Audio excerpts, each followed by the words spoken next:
Assalamualaikum warahmatullahi wabarakatuh. Kembali lagi dengan saya Upe. Saya di sini sebagai host di acara Bincai AE, yaitu acara bincang santai bersama saya seputar dunia pendidikan. Ya, kita akan membahas berbagai macam di dunia pendidikan, baik itu membahas tentang motivasi belajar, membahas kesulitan-kesulitan yang dialami siswa saat belajar, atau membahas isu-isu terkini tentang dunia pendidikan. Nah, pada kesempatan kali ini kebetulan kita kedatangan tamu istimewa dari bidang kimia ya, Teh Sipa. Namanya siapa Teh? Sipa Nur Sabrina. Teh Sipa Nur Sabrina ya, mirip penyanyi. Ada Sabrina kan namanya penyanyi ya. Teh Sipa sudah berapa lama ngajar kimia? Ngajar kimia kurang lebih mau 4 tahun berarti. Oh, sudah lama ya, sudah 4 tahun, berarti sudah kimia banget gitu ya, sudah menyatu dengan kimia. Nah, nanti kita ke depan akan sharing-sharing nih gimana caranya supaya kita suka kimia, apalagi bagi teman-teman yang ingin berkecimpung di dunia kimia, yang ingin membuat nuklir gitu ya, dan lain sebagainya, atau misalkan supaya mudah paham atau pelajaran kimia. Nah, sekarang kita akan kupas tuntas bersama Teh Sipa ya.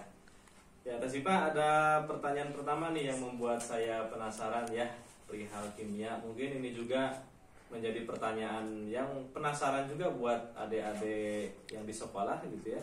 Apa menariknya belajar kimia menurut Teh Sipa? Ya. Jadi menariknya belajar kimia itu kalau menurut saya itu karena kita tuh bisa tahu kenapa sesuatu itu terjadi di lingkungan kita gitu kan. Misalnya tentang polusi ini, sekarang lagi ramai ya polusi udara. Nah, kita tuh bisa tahu polusi udara tuh asalnya dari mana aja. Terus apa sih senyawa yang ada di polusi udara itu apa aja gitu. Iya. Terus dari situ juga kalau misalnya kalian pengen tahu nih misalnya ikatan kimianya gimana, atomnya apa aja, nah itu bisa berangkat dari hal-hal yang emang dekat sama kita gitu kan. Ini menariknya kayak gitu. Jadi emang kimia itu akan menarik kalau kita melihat aplikasinya di dalam kehidupan ya. Kebetulan baru bulan kemarin Teh Sipa, saya tuh nonton film Ant-Man. Teh Sipa sudah pernah nonton? Ant-Man? Kayak belum. pernah tapi lupa lagi. Film Ant-Man judulnya tentang dunia kuantum ya. Itu membahas perjalanan si Ant-Man ke dunia kuantum. Kita diperlihatkan oleh visualisasi atom gitu ya, bakteri dan lain sebagainya. Cuman kali ini kita tidak akan membahas Ant-Man ya. Ya gitu ya, menariknya. Terima kasih Teh Sipa. Kemudian pertanyaan kedua, menurut Teh Sipa nih, gimana caranya supaya kita tertarik belajar kimia? Kan banyak siswa itu yang malas belajar kimia karena banyak hafalan kan. Selain banyak hafalan juga banyak hitungnya gitu ya. Kira-kira supaya menjadi menarik gitu ya belajar kimia itu seperti apa Teh? Ya, mungkin tadi yang pertama yaitu tadi mulainya dari yang dekat sama lingkungan dulu gitu, atau yang dekat sama diri kita sendiri gitu. Terus yang kedua, kita juga harus kenal dulu nih diri kita sendiri. Kita tuh udah punya belum dasar-dasarnya gitu kan. Nah, soalnya biasanya kadang kimia tuh bisa butuh matematika dasar gitu ya, tapi kita tuh masih lemah di matematika dasar. Tuh, jadi mungkin pertama berarti kenali dulu diri sendiri. Terus kalau misalnya kita tahu kelemahan kita apa, kita belajar dulu dari situ. Berarti harus tahu dulu dasarnya, baru kita akan ngerti kimia gitu ya, dan akan suka terhadap pelajaran. Jadi kimia lebih gampang belajar kimia. Baik. Terus biasanya Teh Sipa, apa yang menjadi kendala siswa-siswi pada saat belajar kimia? Rata-rata kendalanya apa gitu pas belajar kimia tuh? Apakah mereka kesulitan menghafal? Kan banyak tuh simbol-simbol ya. Kayak O2, CO2, H2O gitu ya. O100 ada kan? Nggak ada ya. O100. Ya, apa kira-kira yang menjadi kendala rata-rata siswa-siswi dalam belajar kimia?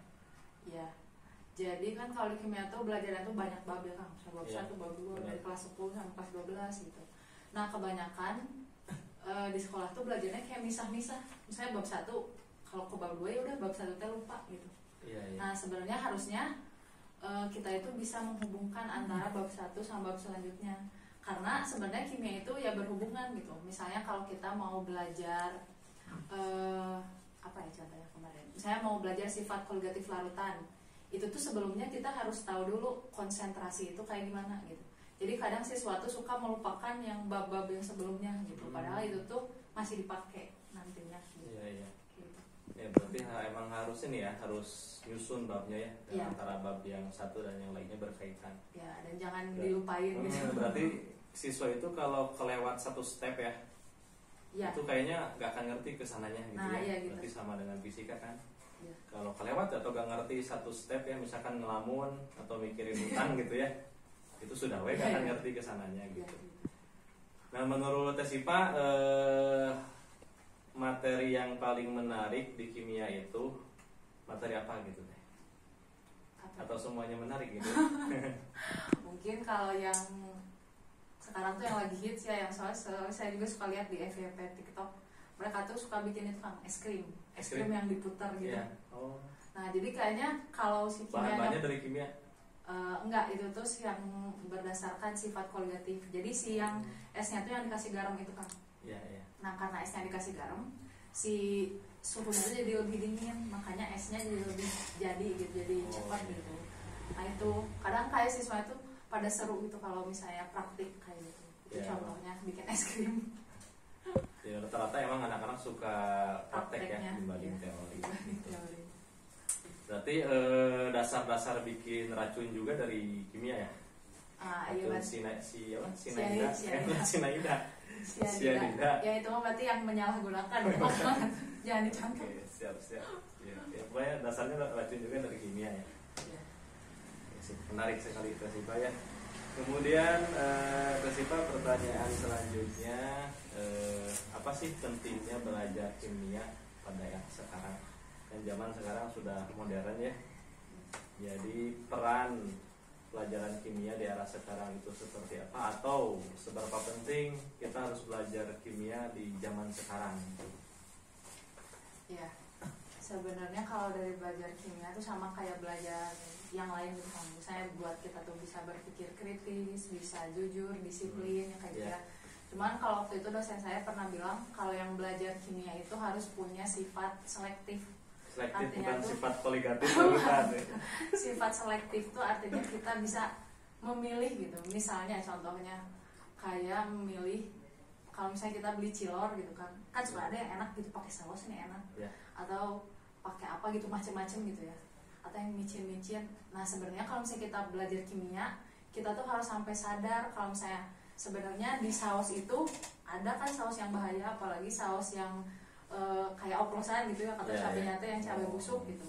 Jadi diharapkan gitu ya kita itu setelah belajar kimia tuh harus sampai punya sifat selektif kayak gitu. Jadi saya memilih makanan, terus memilih misalnya deterjen juga kan ada kan sama yang ramah lingkungan yang kayak gitu-gitu. Berarti itu bisa berefek juga kita ke lingkungannya jadi lebih bersih. Ya, berarti kalau kita paham benar-benar tentang kimia, kita akan ini ya bisa memahami dalam memilih makanan gitu kan ya. Mana yang punya kandungan racun gitu ya. Nah, ada buat kita. teman saya juga yang makan pizza kalau nggak salah ya, terus keracunan gitu. Kalau tahu ilmunya kan bisa diterapkan ya. Oke, kemudian mungkin ini pertanyaan terakhir sebelum kita tutup ya. Kira-kira apa bagian tersulit dalam belajar kimia? Bagian tersulit yang sering dialami siswa-siswi sekarang ya, bukan yang pernah dialami Tesipa.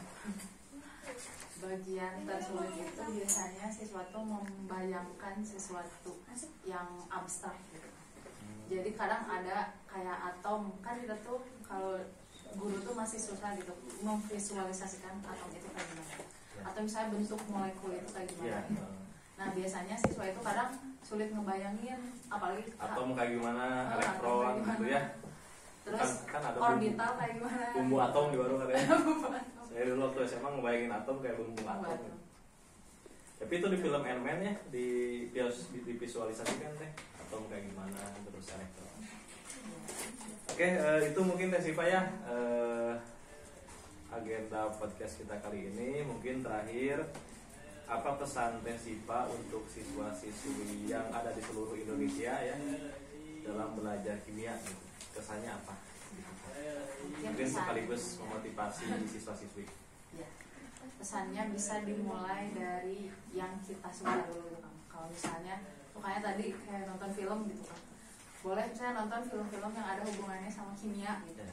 Atau sukanya drama Korea gitu ya. Kemarin misalnya ada contohnya itu First Responder gitu kan. Oh, ada itu drakornya? Ada itu drakornya. Tentang Korea? Tapi jadi ada drakor? Sebenarnya kimianya nggak banyak sih, tapi itu tuh ada kimianya, misalnya ada zat-zatnya apa yang aneh, terus ada reaksi-reaksi pembakaran kayak gitu. Mungkin bisa dimulai dari yang kita suka dulu gitu.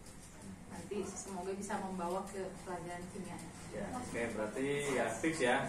Supaya kita suka kimia berarti kita harus ngerti tuh manfaat kimia itu di kehidupan sehari-hari apa. Jadi berdasarkan saran Teh Sipa bisa diawali dengan nonton film ya, baik itu film Avenger tuh Ant-Man atau misalkan drakor yang berhubungan dengan kimia gitu. Oke teman-teman, untuk agenda podcast kita kali ini sampai sini dulu ya, karena kalau panjang-panjang nanti susah ngedit videonya. Pendek aja gitu ya. Terima kasih atas kehadirannya Teh Sipa. Mudah-mudahan bisa menginspirasi banyak siswa-siswi ya. Dan terima kasih juga yang sudah menonton. Sampai berjumpa kembali di agenda podcast Bincai Santai AE. Selanjutnya mungkin kita akan mengundang dari guru PAUD yang ngurus anak-anak gitu ya, atau guru sulap juga bisa kita undang gitu. Ya, terima kasih atas perhatiannya. Akademika Education cerdas berprestasi. Sampai berjumpa kembali.